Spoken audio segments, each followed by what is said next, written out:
Hi friends, இன்றைக்கி வாங்க என்ன சமைக்கலான்னு பார்க்கலாம். இன்றைக்கி இப்போ நம்ம பருப்பு தான் கடைய போகிறோம். ஒரு வாட்டி பருப்பை வாஷ் பண்ணி வச்சுருக்கிறேன். அது கூடயே 6 பல் பூண்டு, 2 பச்சை மிளகாய் சேர்த்திக்கலாம். இது கூடயே 1/2 ஸ்பூன் மஞ்சத்தூள், இது கூடயே நம்ம விளக்கெண்ணெய் சேர்த்துக்கலாம். அப்போ தான் பருப்பு சீக்கிரமாக வேகும். இப்போ நம்ம குக்கரை மூடி வச்சிடலாம்.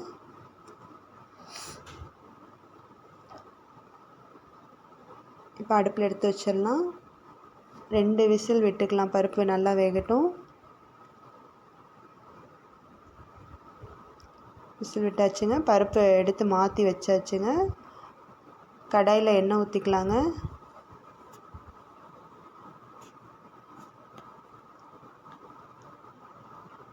கடாய் சூடேறட்டுங்க.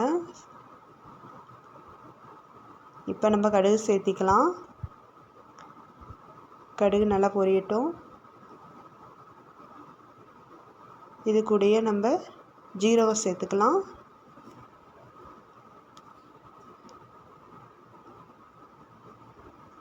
அடுத்து ஒரு வரமிளகாய் சேர்த்துக்கலாம். அடுத்து நம்ம கருவேப்பிலை சேர்த்துக்கலாம். இப்போ கொஞ்சம் பெருங்காயத்தூள் சேர்த்துக்கலாம். ரொம்ப முக்கியமானது பெருங்காயத்தூள், அது கண்டிப்பாக சேர்த்துக்கோங்க.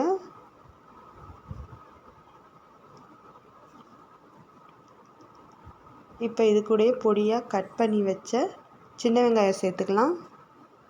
இன்றைக்கி நான் 1 கப் சேர்த்துருக்கேன். இது சின்ன வெங்காய சீசன், நிறைய சின்ன வெங்காயம் சேர்த்துக்கலாம். இப்போ நல்லா பொன்னிறமாக வணங்கிட்டோம்.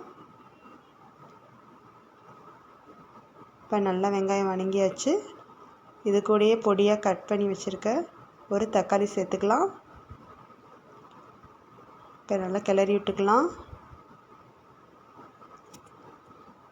இதோ நல்லா வணங்கட்டும்.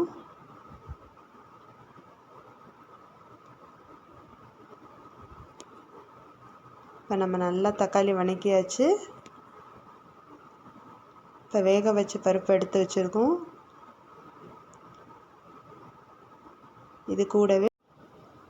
இது கூட இப்போ நம்ம இதுக்கு தேவையான அளவு உப்பு சேர்த்துக்கலாம்.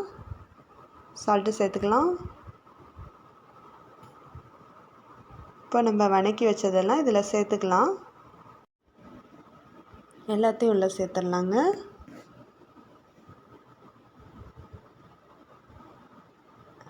அவ்வளோதாங்க, எல்லாம் சேர்த்தாச்சு.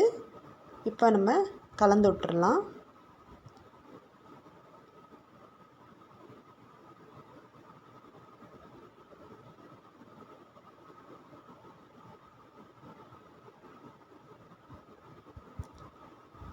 ஓகே ஃப்ரெண்ட்ஸ், இப்போ நம்ம பருப்பு கடைஞ்சாச்சு. இந்த சேனல் பிடிச்சிருந்துச்சுன்னா சப்ஸ்கிரைப் பண்ணுங்கள், லைக் பண்ணுங்கள்.